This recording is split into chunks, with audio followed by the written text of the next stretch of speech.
Unwanted മെയിലുകൾ നമുക്ക് എങ്ങനെയാണ് വളരെ പെട്ടെന്ന് ഒറ്റ ക്ലിക്കിൽ നമുക്ക് എങ്ങനെയാണ് ഈസി ആയിട്ട് ഡിലീറ്റ് ചെയ്യാനാണ് ഇന്നത്തെ വീഡിയോയിൽ കാണിക്കാൻ പോകുന്നത്. അപ്പോൾ അതിനായിട്ട് നമ്മൾ ആദ്യം ജിമെയിൽ ഓപ്പൺ ആക്കിയതിന് ശേഷം ഈ സെർച്ച് ബട്ടണിൽ പോയിട്ട് സബ്സ്ക്രൈബ് എന്ന് ടൈപ്പ് ചെയ്യാം. സബ്സ്ക്രൈബ് എന്ന് ടൈപ്പ് ചെയ്തതിന് ശേഷം ഈ റൈറ്റ് സൈഡിൽ കാണുന്ന ഈ ഫിൽറ്ററിൻ്റെ ഓപ്ഷനിലേക്ക് പോവുക. ഓപ്ഷനിലേക്ക് പോയതിന് ശേഷം ഇവിടെ ക്രിയേറ്റ് ഫിൽറ്റർ എന്ന് പറഞ്ഞ ഓപ്ഷൻ ഉണ്ട്, അത് സെലക്ട് ചെയ്യുക.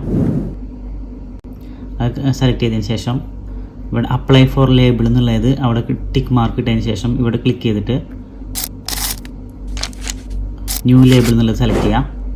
എന്നിട്ട് നമുക്ക് ഇവിടെ എന്താണോ നമ്മൾ കൂടുതൽ ജിമെയിൽ നമുക്ക് മെയിലുകൾ ഏതാണോ വരാറുള്ളത് അതിൻ്റെ പേരാണ് ഇവിടെ അടിച്ചു കൊടുക്കേണ്ടത്. അപ്പോൾ നമുക്ക് കൂടുതൽ സബ്സ്ക്രിപ്ഷൻ്റെ മെയിലായിരിക്കും കൂടുതൽ വന്നിട്ടുണ്ടാവുക. അപ്പോൾ ഞാൻ ജസ്റ്റ് സബ്സ്ക്രൈബ് എന്ന് ടൈപ്പ് ചെയ്യാണ്. സബ്സ്ക്രൈബ് കൊടുത്തിട്ട് ക്രിയേറ്റ് കൊടുക്കുക. അപ്പോൾ ഇവിടെ നമുക്ക് താഴത്തേക്ക് നോക്കിക്കഴിഞ്ഞാൽ സബ്സ്ക്രൈബ് എന്നുള്ള ഓപ്ഷൻ കാണാം, അത് സെലക്ട് ചെയ്യാം. സൈറ്റിൽ കയറി സബ്സ്ക്രൈബ് ചെയ്തിട്ടുള്ള മെയിലുകൾ വരുന്നുണ്ടാവും.